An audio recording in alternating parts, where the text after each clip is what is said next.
You wanted the best. You've got the best podcast, the hottest podcast in the world.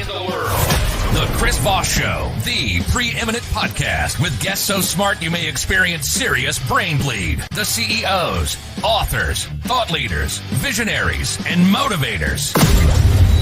Get ready. Strap yourself in. Keep your hands, arms, and legs inside the vehicle at all times, because you're about to go on a monster education roller coaster with your brain.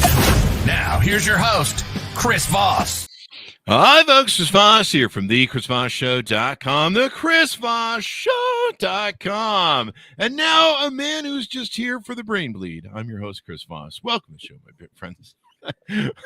Thanks for coming along today. We certainly appreciate it. As always, refer the show to your family, friends, and relatives and tell them, you want to meet great authors, great CEOs, great brilliant minds. And of course, none of those people on the show are me. It's always why we invite the guests, so that we have the smart people on the show to offset, the low IQ that I bring the show down to. So refer the show to your friends and relatives. I don't know. Is that a good sales pitch? I don't know. Refer the show, damn it, already. YouTube.com/Chris Voss, Goodreads.com/Chris Voss. All of our groups on LinkedIn, Facebook, Twitter, Instagram, TikTok, all those crazy places the kids are playing, but we are not on Snapchat. No, the Chris Voss Show does not send DMs. So anyway, guys, we have an amazing author on the show today. As always, when do we not have amazing people on the show, other than me, that is? He is the author of the newest book, just came out December 7th, 2022, Always Adventure, 5 Powerful Practices for Living a Happier, More Fulfilling Life by Andy Way. He's on the show with us today, and he just released his book, and it's been killing it. #1 release in a lot of different categories, he tells me, and he's just doing well with it and everything that's been going on that way. So we're going to be talking to him about it and what goes into it. He is an author, speaker, and coach who helps parents and young adults connect with their truth and power so they can live happier, healthier, and more fulfilling lives. We're going to find out how to get to our truth and power from him. Welcome to the show, Andrew. How are you? Hey, that's a heck of an introduction. I'm doing great. Thanks for having me, Chris. There you go. We throw everything in, including the kitchen sink, and we just make it up every time. So makes those plugs go down a whole lot easier, and people just like, oh God, does he have to say the YouTube again? You just got to make it fun. So welcome to the show. Give us your .com so people can find you on those interwebs in the sky, those invisible magic things. Yeah, AndyWayOfficial.com. Certainly I'm on Facebook, LinkedIn, and Instagram as well, but AndyWayOfficial.com or AlwaysAdventureLife.com, either one. There you go. So Andy, give us a little bit of background about you. How'd you grow up? What sort of background got you down the pathway of where you are today? Yeah, well, my background is actually kind of a common answer is that I grew up like Huck Finn with a motor down on the Intercoastal Waterway down in Savannah, Georgia. So that's Did you paint fences and stuff and hide in caves and fake it down death like Huckleberry Finn? A little bit, running around in the river. Yeah, I had a little boat from the time I was 13. And down by the river? Yeah. Sorry, I had to get that in there. No, it's fair. Chris Farley fan. In Go a ahead, van down by the... That's right. That's where I live, in a van down by the river. So go on. How did you, what moved you on from there?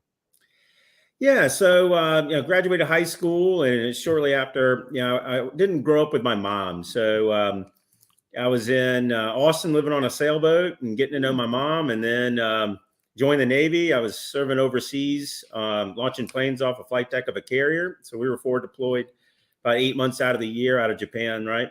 So, and then landed in St. Louis of all places. Oh, wow. Yeah. St. Louis with the big arch. That's right. That's right. Go. So wonderful barbecue out there too. Yeah. Well, that's for sure. That's right. I've been there. So what got you into being a real estate investor and business owner? Yeah, I mean, it was kind of, I always knew that I wanted to be, I had a really great dad and a great family, great stepmom. Sorry, that must have been hard. Yeah. Most of us don't. And so the suffrage is real, but. Yeah, well, yeah, there's plenty of story there for sure, but yeah, I get it. So, I just knew that I wanted to be available. And so I chose a career that I thought that would help me to make a good living and give me some freedom to be a present for my son. There you go. And that launched you into a 15-year career as a real estate investor and business owner. Were you mostly doing real estate investing, or were there other companies you started and owned? Yeah, it was mostly residential real estate investing and remodeling and buying and selling property, and then owned a home inspection franchise, a Pillar Post home inspection franchise, and ran that business for a number of years. That's always good, doing the home inspections. I had a mortgage company for close to 20 years and was a real estate agent for 6. And between home inspections and appraisers, man, they do some hard work, man. They have to crawl into all sorts of dark places in the house. And, yeah, you never quite know what you're getting yourself into. That's right. Yeah, my appraiser, we used to do one of my clients that would come back every year. It was really weird. There was a husband and wife team, and they both lived in 2 separate homes. She had her home, he had his, but they were married. And he would call me, and he called me the first time he went to her house, and he says, "Hey, Chris, you ever been to her house and looked in the basement?" Because back then, loan officers would go to people's houses to write loans. Yeah. And I'd be like, "No." And he goes, "I turned the light to the basement, and the floor was moving." And I go, "Well, it sounds like one of those exorcist sort of things." Yeah. And he goes, "No." He goes, "On second look, she has about 110 cats living in her house, and they're all in the basement. That's why the floor looks like it moves when they stand at the top of it, because it's just wall-to-wall cats, and that's why her husband doesn't live with her." But we would we redo that mortgage every couple of years. Oh God! So you probably have some similar sort of home inspection stories, huh? Oh, certainly plenty of stories, to say the least. You could probably write a book on that alone. Right. So talk to us about your son. I've seen you discuss, your issues, your thing with your son, where you're trying to be available to him as a single father and stuff like that. What's the pathway here? How does this happen? Yeah. I mean, we know how the son thing happens, but yeah, right. You can skip first. Yeah, it was about 1.5 years into me being here in St. Louis, and I found myself a single dad, unfortunately. And so, here I stayed. I just was committed to being the best dad I could. So I stayed here, and really around 6th grade. So I was a single dad for 7 years, did remarry. And then around 6th grade, he really started to struggle. And that became really our 6-year battle to save his life and our hero's journey kind of experience. Wow. And what was he going through? Ultimately, it was a host of issues. A lot of people can't really handle the weight of it, but really not much that those kids haven't gone through that we haven't experienced. There was cutting and bulimia and anxiety and depression and drug and alcohol abuse. So really all of it, kind of like the kitchen sink. Yeah, I'm still doing that. I'm 54. So, I never grew out of it from teenage. I'm just kidding. I'm working on some of it. I gave up the booze, but I kept the depression. Let's talk after the show. I know. I need to call up the guy we had on a few weeks ago or a month ago who runs a recovery center. No, I'm just kidding. Anyway, I remember I talked to him. Did you really? He's a great guy. Yeah. We had him on the show, and he helps a lot of people back east there. So there you go. Ping the show people if you need help. There's a 1-800 number you can call, I think, too. Always good to talk about having people get mental help. People have been telling me I should get it for years, but I have a podcast. So no. Let's see. And so what comes out of this whole experience you're going through and leads you into the book? Yeah, that transition was kind of interesting. And it was in the middle of this experience that ultimately, I had read all of the books, done everything I could to be the best dad I could. And I just couldn't save him. Like, I alone could not save my son. And we really needed serious help. And it was crushing me. Yeah. The fact that just watching him struggle and all that was just brutal. And late one night, I'm watching a YouTube video of these guys riding motorcycles in the backcountry of Colorado. And I'd never seen anything like it. And I was not a motorcycle riding kind of guy. I was a boater, and it really kind of lit something kind of in me. And I didn't know why or what at the time, but it did. So I set out to it was a month later that I was riding my own adventure motorcycle. So. Did you take Drew with you? Eventually I did. I did. It was his high school graduation present. He had purchased a bike for himself when he was 13, saved all of his birthday and Christmas money. And I rebuilt that motorcycle for him for his high school graduation present. And we went on a 9-day adventure motorcycling trip, exactly like that video that I watched, years before. That is so important. I think so many young men, this is my opinion, are lost today. I grew up with an alpha grandfather and a wannabe alpha father who was more betatized than feminized. He was more betatized than he was not feminized, but he was an alpha father. But he's an alpha. My alpha grandfather. We spent most of my time with, and we did all the old world stuff. We went fishing, we went camping. He taught us how to change oil. He taught us how to weld. He taught us grit. Not only as a man, but he taught us stoicism. He was good, and he was a real shaper of me. And what I see in a lot of young men today is they're lost between their innate natural masculinity and manhood, and of course a society that tells them they should be shamed for it, and that they shouldn't adhere to those thoughts and feelings. That's a part of our biology. And so they get lost. They get this world where they're taught to be emotional instead of logical, stoic, and reasoning.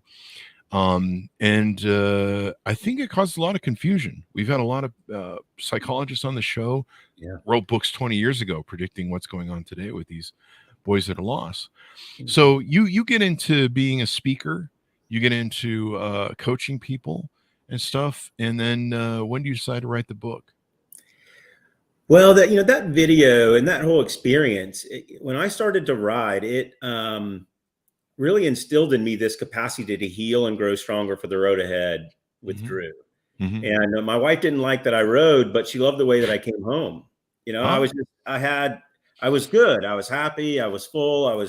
I had capacity to just whatever she wanted to do. It just helped me to just heal and grow stronger. Right. And so, it was that really caused me to dig into why is it relevant and who should care and why is it important? And so I started a 5-year journey of unpacking my relationship to adventure. And so did you start doing more adventurous things, or you stick with the motorcycling, or what other things do you get engaged in? Well, it was more, it's a fair question. I did start to ride adventure motorcycles more and I took a solo 4-day trip, and then I did this 9-day trip with Drew and would ride a lot. But I figured I started to unpack this mindset distinction and kind of what I call living adventurously. And I do feel there's a mindset there. It's not outside of us, it's inside of us. So that's something that I've really put together called the Living Adventurously method. And that's a methodology that I do coach.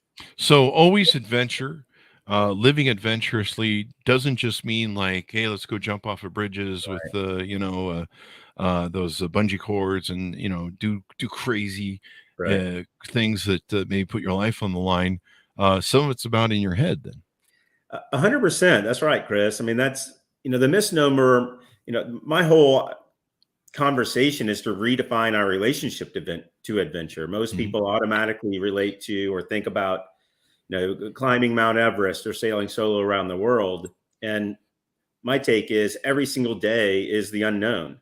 By definition, an adventure is exploring the unknown and seeking excitement. And so, it's a different lens through which we can really approach everyday life. Yeah, the adventure with your mind. And so you put into the book 5 powerful practices for living a happier and more fulfilling life. Why did you choose happier and not unhappier? Because I think it seems like a lot of people love being unhappy these days. Yeah, fair enough. Fair enough. But what are can you tease out to us the 5 powerful practices? People need, of course, buy the book to really dig into them. They do need to buy the book. That's absolutely right. Buy the book, damn it. Of course it's on Amazon now, but you can get it through my website. But the 5 powerful practices, there's the 2 first ones, 1 and 2. Allowing is 1, and allowing is the catalyst for all change. Nothing happens until we allow it. And it turns out a lot of people struggle with that. Number 2 is gratitude. Yes, well, let's get into allowing a little bit, because it's so allowing stuff to happen to you or allowing your mind to be open. Give us some deeper definition on that. I love it. Yeah, happy to. One of the things I invested in myself for the first time, not too long ago. And I was in a real high level coaching program with a lot of accomplished people. And one of the things I started to notice was there are a lot of similar comments, these common conversations that I'm not good enough, or I'm not worthy, or I'm not enough. These self-limiting beliefs. And all the time, people have these self-limiting beliefs that are rooted deep in their past from their childhood. And so we're not going to move forward in our life if we can't get closure and get complete with our past, let go of our anger, let go of our, right, whatever it might be, or these stories that we've made up. Until we get complete with those things and start to believe in ourselves and get closure with the past, we're not going to be able to move forward and have the experience of life that we really want. So allowing people to pour into us, allowing ourselves to receive help, allowing ourselves to forgive, right? Oh man, I got to forgive people too? Well, forgive. Can I still hate them and resent them? Yeah, sure. Okay, cool. Whatever you want. Note to self, keep hating and resenting people, but forgive them. Or maybe, I don't know. Let's see how it goes on. I don't know where my phone was for that. Note to self. So allowing people to do this. So the settling is really important. Really, I think people really need to sit down and tell me what you think. Work out the trauma, clean up the past, and make sure they're clear or clean if they can on that. What do you think? That's exactly right. We have to get complete. I say it all the time, loving yourself and others for all they are and all they aren't, for all you are and all you aren't. People are typically doing the best they can with the frame of mind that they have to work with.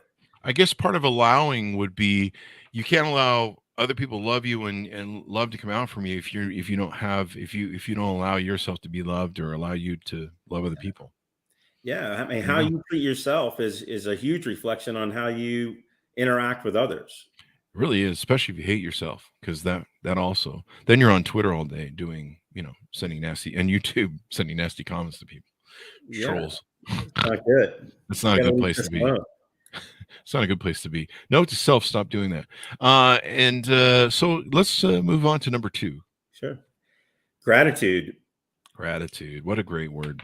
Right. I mean, the single word outcome for gratitude is positivity. And so there's 2 states of being, a powerful state of being and a primal state of being. And when we connect with gratitude, we really help shift ourselves into a powerful state of being. So we move from primal to powerful then. Yeah. There you go. I think I need to do that because I'm always stuck in primal, especially when I order steak. No, gratitude is so important. I actually have something I created. A friend of mine gave me the idea years ago. And I have every Sunday is what I call Gratitude for Gratefulness Day. And it repeats itself every week on my calendar on Sunday. And Sunday is a day when I'm supposed to at least set a little bit aside, set a little bit of time aside from Call of Duty to focus on being grateful for. There's a lot of that going on today. Gratitude for Gratefulness Day.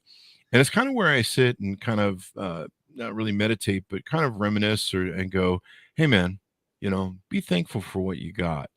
When I turned, I think it was 53 or 52 or something, I posted on Facebook some complaining, whining, and moaning, and oh God, I've hit 52 or I hit 50 or something like that. Yeah. And somebody just struck me with an arrow through the heart, and they go, you know what, Chris, man, there's a whole lot of people that would trade places with you that didn't make it to 50. A whole lot of people. And maybe you should really think about that. And that just zapped me. And I think about it ever since. And so, like you say, you mentioned earlier, every day is an adventure. So, every day is a new day, a day above ground. You get to wake up every day. You get the privilege to wake up every day. This universe is a game of survivalism. If you haven't checked lately, it's kind of out to get you most times. Whether it's a virus or a bug or a meteor falling on your head. That happened to me last week almost. We had a giant earthquake this morning in California, for those of you watching. So you just never know, man. And so every day, adventure, live your life, right? Absolutely. And every single day we get the opportunity to make a powerful new decision. So it really is a mindset. There you go. There you go. Mine's usually to launch Call of Duty on my stream app. Uh, I'm turning Call of Duty into a callback this show.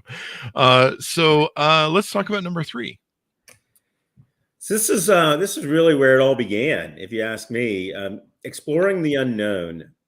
And so the gift of exploring the unknown is trust. And when we exploring the unknown, to me, is the same as just taking on a challenge. And that can mean a million things to a million different people. It doesn't have to be huge. It can be very simple. That can just be turning the shower on cold at the end of your shower. And I mean, anytime you take on a challenge, it can't help but at the end of it, it's uncomfortable in the beginning. But once you get uncomfortable and take on a challenge, you can't help but to build a deeper level of trust in yourself and others. Mm-hmm. Your confidence goes up, and it really begins to kind of seep into just really how you take on everyday life. It definitely does. Teaching yourself discipline and power and being able to control yourself, like don't turn on the Call of Duty and maybe do some work. Yeah. So there you go. It's the callback of the show. I don't know why I'm identifying it, because everyone knows what it is. But it's funnier. I don't know. I'm just doing it. I mean, it's to me, a big word for me is discipline, because I sometimes don't have any. I mean, when you're single with no kids, you're like, you wake up every day and it is an adventure, because you're like, I don't know, what should I do today? You play with the dogs, and then you're like, I don't know, let's go kick ass in the world. But whether it's dieting or whether it's just trying to live better, eat better, think better, read books and stuff like that, it's all about trying to square away your life. And the more you read, the more empowered you feel, the more successful and control you have. Basically, the more control you have, the more empowered you feel, right? Sure, absolutely. I mean, and I did wind up really digging into the neuroscience behind some of this approach. And so there's a whole body of work behind it that I started to discover that was really exciting to me, because sometimes I'm a little bit geeky, but I like to dig into things. But yeah, there's no doubt that anytime you're getting uncomfortable, you really it definitely changes the way your capacity and what you're able to have. It's fun to be uncomfortable too, because then you can really stretch yourself. You can learn new things. Right. You can go new places, and you can open your mind. It's like I told my niece and nephew when they were graduating high school. I said, "Look, I'm going to tell you something that I wish someone had told me when I was your age. There's 3 things in life that are important. One is knowing the things that you know. Okay, great. Number 2, know what you don't know. So, like you and I probably don't know rocket science or physics or something. Maybe you do, but I don't. But I know I don't. But I know what physics are. And then the most important third rail that you've got to figure out is the things you don't know that you don't know. And that's where the real richness of life is for me. And hopefully it is for other people, finding those things you don't know. Where I'm 54 and I still have learned aha moments where I'm like, holy crap, like I had no idea that was a thing. That's really cool. I wish I would learned that earlier, but I know it now.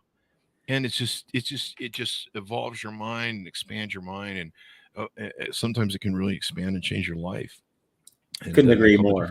Yeah, definitely. Yeah, it's huge. That's right. So I lost track if we're on 3 or 4. Which one are we on? 4? So we were on 3. That was get uncomfortable. Yeah, those Call of Duty jokes threw me off. It's damn callbacks. So 4, what do we have 4? And that is explore the unknown. And it's a perfect segue. There's what you know you don't know, and then what you don't know that you don't know. And the gift of exploring the unknown as part of your just daily, it's just being curious, right? And that's insight. When you're aligning your actions behind your spiritual vision, your life vision, things start to show up, and they're not for no reason. You'll notice when something's in line with what you're really seeking and exploring, stuff will show up, and you'll get these insights that absolutely support what you're up to. Yeah, it kind of, it was funny. I kind of led into that with what I was talking about earlier, didn't Yeah, I? perfect. Without even knowing, I must have read the book. The Yeah, doing those different things, and exploring the unknown. Sometimes your brain will fight you, and it'll be like, oh man, oh man, do we have to expand ourselves today? We're gonna learn something today. Or it's like, and sometimes I listen to my brain, and when it's kind of putting up that fight, like I don't want to learn anything new, you're like, okay, we need to push through this because there could be something really cool on the other side. And usually there is. And usually it's a better gun on Call of Duty that you lock and, go shoot stuff with. Right. But it can really enhance your life because, you can learn new skills, you can learn new trades. I mean, I've always lived my life as a venture because I don't have a wife and kids. So, it's not, I don't walk around all day just stepping on Legos.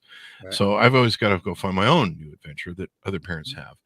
And, I've gone for 5-10 years. I tried being a photographer for a while.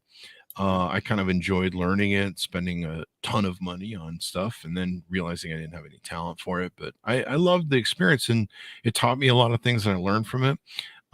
There's other parts of my life that I've done different things, and there's kind of like these whole segments. And so it's fun because I can look back on my life now and go, what a cool bunch of adventures. And then I can wake up every day and go, what adventure should I go on today? Perfect. That's absolutely right. I mean, and actually that's a great segue into the last, the fifth Ah, one. But that's having the experiences when you are actively being curious and exploring the unknown, without question, enrich your life. hmm, there you go.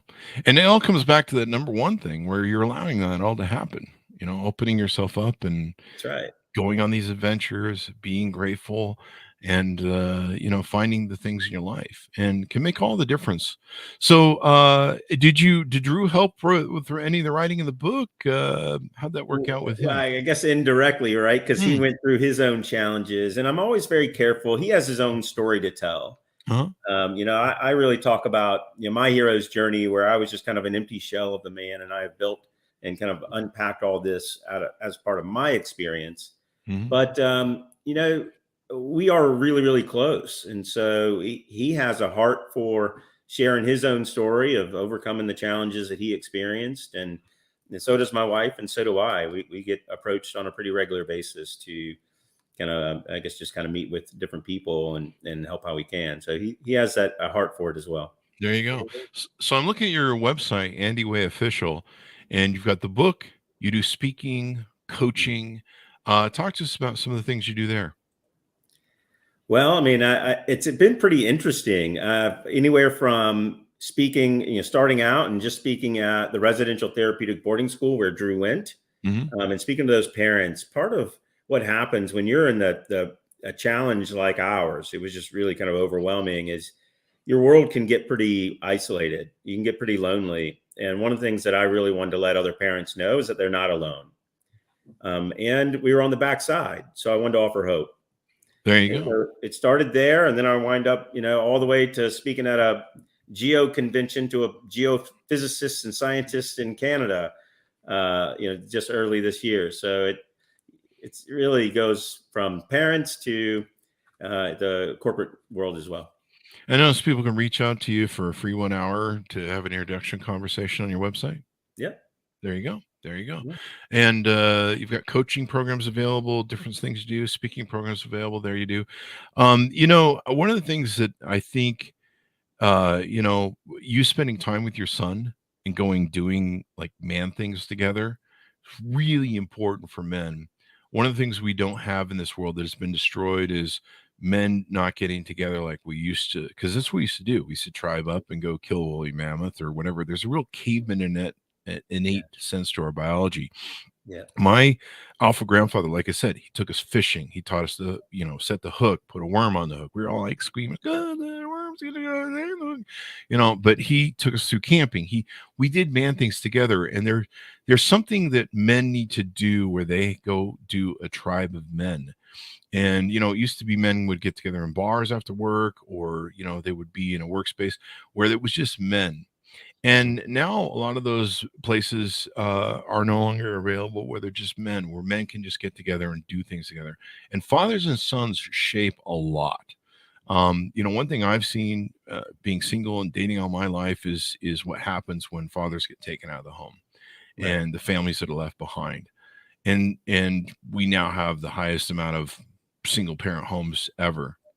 And you see a lot of problems in our society. And there's things that both sexes bring that teach stuff, but men need to hang out with other men. They need to learn from other men, especially when they're young. And they need tribal elders, if you will, to hang out with them, teach them the ways of men, and to not be ashamed of their masculinity, to not be ashamed of their manhood, and what the innate thing that we bring to that, being providers and protectors. So I'm glad you did that. And I think more men and I hope more fathers, is the little PSA I'm doing here, do that with their sons, because it's really important to do that, especially I think nowadays, in so much noise in our society that tells men that they're bad, boys that they're bad, that their masculinity is bad. In schooling, they're not in schooling, they're not surrounded by men anymore. They're surrounded by women all the time. Yeah. And men need to go hang out with other men and do stuff, kill a woolly mammoth sort of stuff. Like you said, going on your motorcycles and doing adventures and stuff together. It's a goal-oriented thing where it's like, we're going to get together, we're going to go do some stuff. We don't know what it is, but it's going to be good. That's right. Yeah, absolutely. I couldn't agree with you more on the issues of fatherlessness. And, I'm actively involved with an organization called Fathers and Family Support Center here in St. Louis. That's the topic that I've been researching for over 20 years. Fathers and families and in our culture. So, and I don't believe that's an either or conversation. I think it's an and conversation. It doesn't have to look like our industrial era grandparents, and it doesn't have to look like painting our fingernails and wearing a skirt every day in order to fit in. I think that it's an and conversation. I can be emotionally and connected and smart and know how to communicate and be a masculine man. Yeah. And it's also important for daughters too, I should mention. Fathers are so important. They teach something that doesn't get taught by the other sex. And of course, the other sex is important. There's a reason that there's two people that are supposed to be raising children, and the masculine and the feminine. And that's just so important. And so I want more people to realize that, because I see it every day. I see it when I'm dating. I see either in the families, or I see it with, someone who was raised without a father, and so there's father issues there. I see my mother abandonment issues and stuff like that. I see it all as I walk through life. It's kind of interesting, the perspective I have. So I'm glad that you did that with your son. And I think if more fathers are having issues with their children, they should look at that and say, hey man, do we need more quality time together? Certainly critically important, just to connect with your sons and daughters and show up. No doubt. I send mine to sons and daughters at least a letter once a year to the military school that I think they get out when they're 18. So that's what I do. Is that working out? It is for me. No, I sent them a Chinese organ harvester. Anyway, my kids, those are jokes, people. So Andy, anything more we want to tease out of the show before we go? Say that again. Anything more you want to tease out on the show before we go? No, I appreciate it. No, that's really it. I mean, at the end of the day, when you're practicing these practices, you have a reason to be excited. And I think that's really the culminating point, is that there's something to be excited about when you're really being intentional and engaged in your life. And you're continuing to take on little challenges, large or small, doesn't matter, and being curious. And so there's a reason for it all. And there's, that's reason enough to be excited. And that's what has you, living a happier, more fulfilling life. So there you go. I mean, life is an adventure. Wake up every day and go, hey man, what can I learn new today? What can I do new today? One of my favorite things is I technically read a lot of audiobooks on Audible. And as soon as I get in the car, whether I'm going to Walmart or the store, or, going to exercise or the gym, I slap on wherever I'm at with whatever book I'm reading in audiobooks. And so, I pick up 5 minutes of learning between here and the store or wherever I'm driving. But, I try and utilize my stupid time. Like even if I'm preparing a salad or something like that, I've usually got Audible book playing, and just learning new stuff and going on new adventures and being like, hey, let's check out what that's going on. Finding out what my friends are doing, and maybe I'm like, would I be interested in that? I don't know. Always live your life as an adventure. I love the concept. Thanks a lot. I appreciate it. There you go. Give us your plugs one more time so people can find you on the interwebages. Yeah, that'd be great. Thank you so much. You can find me at alwaysadventurelife.com or andywayofficial.com. I'm easy to find on Facebook, LinkedIn, or Instagram as well. There you go. Order up the book wherever fine books are sold. Stay with alleyway bookstores. I got tetanus. I had to get a tetanus shot when I tripped in one the other day. I think I got mugged. I don't know. I can't find my wallet. Anyway, guys, go to wherever fine books are sold. Always adventure. 5 powerful practices for living a happier and more fulfilling life by Andy Way. You can check out his website as well. December 7th, 2022. Makes a great gift to give away for that holiday season. And so order like 10 and give them away to all your family. And it certainly beats buying diamonds or something expensive. You can do that too if you want. Thanks for tuning in, folks. Be good to each other. Stay safe. And we'll see you guys